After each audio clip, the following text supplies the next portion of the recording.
फिर बिलावल को हम बनाएंगे प्राइम मिनिस्टर, इन बच्चों को बनाएंगे मिनिस्टर्स, और फिर मुल्क चलेगा। और फिर मैं इनको गाइड करूंगा कि इस तरह मुल्क बनता है, किस तरह चलता है। कुछ लोग हैं जो एग्रेशन से लड़ के, खून करके और सीटें लेते हैं, अपना दोस्त जमाते हैं अपने कॉन्स्टिट्यूंसी में। वो इज्जत नहीं है। इज्जत ये है जैसे मेरे मखदूम की इज्जत है। लोग उनके साथ नहीं है, लोग सिर्फ पीपल्स पार्टी के साथ है। ये तो सियासत में होता ही है। हमारा काम है, लीडर का काम है लड़ना, जेलों में जाना, अवाम को बचा के रखना है, पार्टी को बचा के रखना है। आज ऐसे लीडर ने पहली दफा वोट दिया और वो प्राइम मिनिस्टर। सियासत में आपने सियासत समझ के मुखालफत करनी है, सियासत समझ के उनका मुकाबला करना है। किसी डेमोक्रेसी की किताब में नहीं लिखा हुआ कि आप हथियार उठा लें। हमारे साथ है, पिछले ज़माने में वो शायद हमारे साथ नहीं थे, मगर आज हमारे साथ है। अस्सलाम वालेकुम नाज़रीन इकराम, आपको मुकम्मल वीडियो दिखाते हैं। आसिफ अली जरदारी का तारीखी खिताब। आप जानते हैं कि आसिफ अली जरदारी को सदारत के ओहदे से हटाने की बातें सामने आ गई हैं। असद तूर ने अपने व्लॉग में इस बात की वजाहत की कि बहुत कम अरसा रह गया है, आसिफ जरदारी के पास बहुत जल्द ये ओहदा किसी और को थमा दिया जाएगा। आखिर सारा मामला है क्या? आप ये वीडियो देखिए, फिर इस पर बात करते हैं। पहली दफ़ा वोट दिया और वो प्राइम मिनिस्टर बनी और कसम उठा के हमारे साथ आ रही थी, तो उसने कहा कि मैंने अपने बाप का बदला ले लिया। तो democracy is the best revenge BB की फिलॉसफी थी।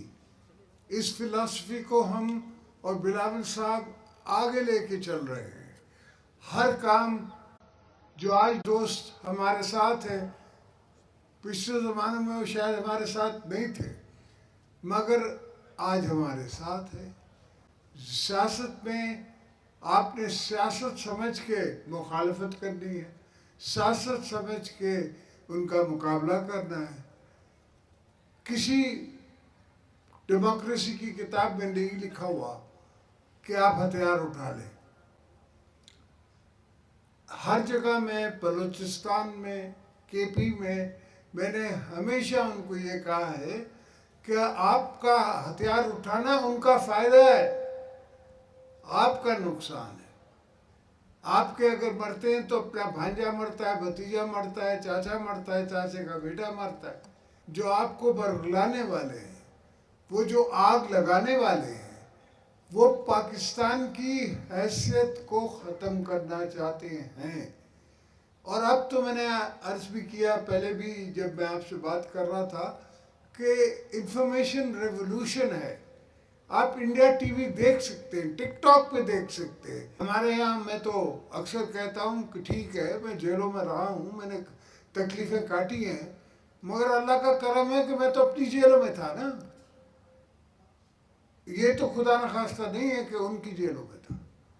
ठीक है, तो ये तो सियासत में होता ही है।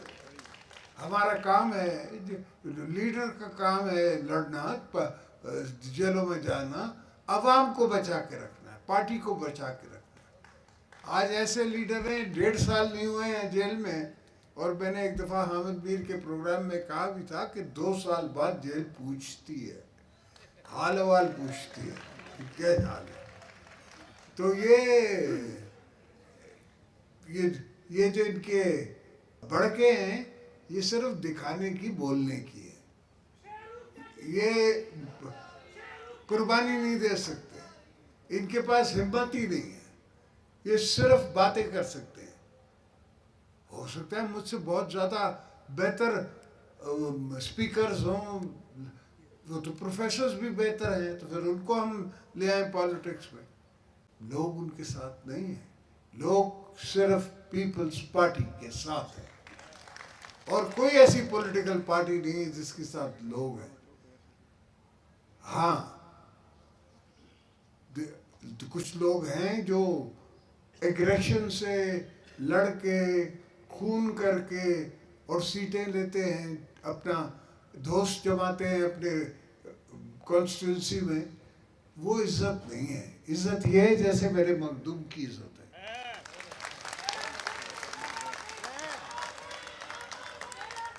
तो मखदूम साहब पे हमें भी नाज है, साउथ को भी नाज है, और उनके बच्चों पे भी मुझे नाज है।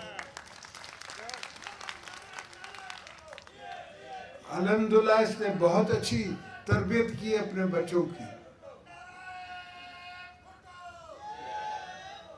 आज भी फॉरेन ऑफिस याद करती है कि बिलावल फॉरेन मिनिस्टर था।